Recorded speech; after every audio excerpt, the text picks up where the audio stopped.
तो क्या खाओगी? कुछ भी मंगा लो पर जल्दी, बहुत भूख लगी है। वो पनीर के पराठे बोल दूं? क्या? नहीं बाबा, बिल्कुल नहीं, ये भी कोई खाने की चीज है? हाँ, हम तो यही खाते हैं। क्यों, क्या हुआ? कुछ नहीं, अब तुम्हें खाना है तो खाओ, मैं तो नहीं खाऊंगी। अच्छा, तो तुम क्या खाओगी फिर?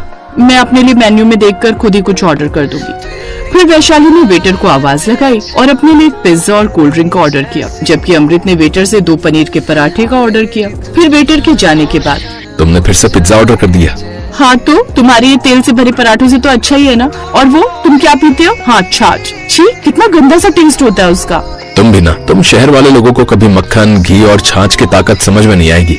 ओ हेलो मिस्टर अमृत, मुझे नहीं चाहिए ये ताकत वाकत। अरे मुझे लड़ना थोड़ी है किसी से। ठीक है बाबा, तुम्हें जो अटर पटर खाना है खाओ, मैं नहीं रोकूंगा तुम्हें। अमृत और वैशाली के बीच ऐसी मीठी नोकझोंक चलती रही। थोड़ी देर बाद वेटर दोनों का ऑर्डर लेकर आ गया। वो अमृत के लिए पनीर के पराठे और छाछ लेकर आया, तो वहीं वैशाली के लिए पिज्जा और साथ में कोल्ड ड्रिंक। पिज्जा देखकर वैशाली बच्चों की तरह खुश हो गई। ये हुई ना बात, अब आएगा मजा। असल में ये दोनों एक साथ एक ही कंपनी में काम करते थे। अमृत जहाँ सीधा साधा देसी लड़का था, तो वहीं वैशाली उतनी ही शैतान और चंचल। वैसे तो उन दोनों में कोई भी बात एक जैसी नहीं थी, लेकिन फिर भी दोनों एक दूसरे को पसंद करने लगे थे। और फिर एक दिन, यार बहुत प्यास लगी है, देखो ना कहीं कोल्ड ड्रिंक वगैरह है क्या? कोल्ड ड्रिंक तो नहीं दिख रही है, पर वो देखो वहाँ जलजीरा मिल रहा है, चलो पिलाता हूँ तुम्हें। क्या कहा? जल क्या? अरे जलजीरा। ये क्या होता है? एक गिलास पीकर देखो, मजा आ जाएगा। नहीं, पूरा ग्लास नहीं, मैं बस एक सिप लूंगी। फिर अमृत ने ठंडे जलजीरा का गिलास खरीद कर वैशाली की तरफ बढ़ा दिया। वैशाली ने जैसे ही जलजीरा का एक सिप लिया तो मुंह बनाते हुए बोली, छी, कितना स्ट्रॉन्ग टेस्ट है। अरे टेस्ट ही नहीं, स्ट्रॉन्ग चीज भी है ये, सारी गर्मी दूर भगा देगा ये। गर्मी का तो पता नहीं, लेकिन अगर तुमने मुझे दोबारा पिलाया ना तो मैं तुमसे जरूर दूर भाग जाऊंगी। अच्छा ये सब छोड़ो, सुनो, कल तैयार है ना, तुम्हें पापा मम्मी से मिलवाना है। सच में? वैशाली और अमृत एक दूसरे से शादी करना चाहते थे और आखिरकार अमृत वैशाली को अपने माँ बाप से मिलवाने वाला था। अगले दिन अमृत ने अपने पिता किशन और माँ मंगला से वैशाली को मिलवाया। किशन और मंगला को वैशाली बहुत पसंद आई और फिर कुछ दिन बाद धूमधाम से दोनों की शादी हो गई। वैशाली, कल तुम्हारी पहली रसोई की रस्म निभाएंगे, तो तुम्हें कुछ अच्छा सा बनाना आता है ना? अरे आप फिक्र मत करो मम्मी जी, मुझे सब बनाना आता है। लो, ये तो बहुत ही अच्छी बात हो गई।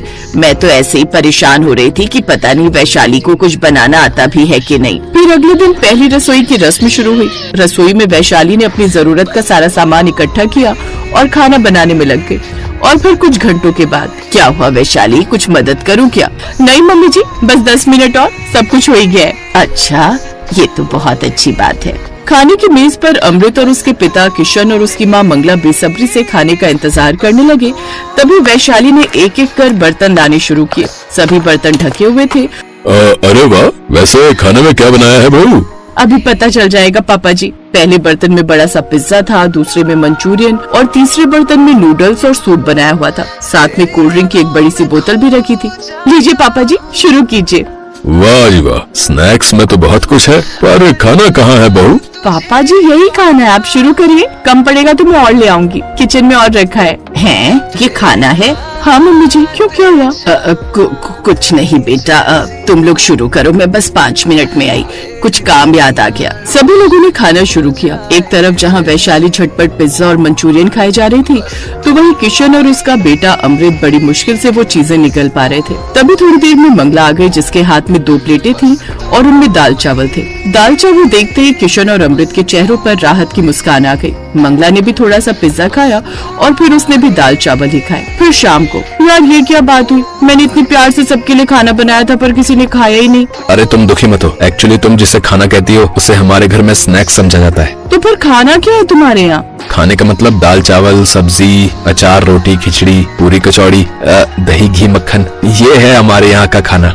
माय गॉड, ये सब खाकर तो मैं बीमार पड़ जाऊंगी। उस दिन के बाद से मंगला पहले की तरह ही सबके लिए दाल चावल और रोटी बनाती और वैशाली अपने लिए कभी चाइनीज तो कभी डोनट्स। ऐसे ही कई दिनों तक चलता रहा। फिर एक दिन अमृत और वैशाली ऑफिस से घर लौटे तो दोनों ही बहुत खुश दिखाई दे रहे थे। क्या बात है बेटा, तुम दोनों बहुत खुश दिखाई दे रहे हो।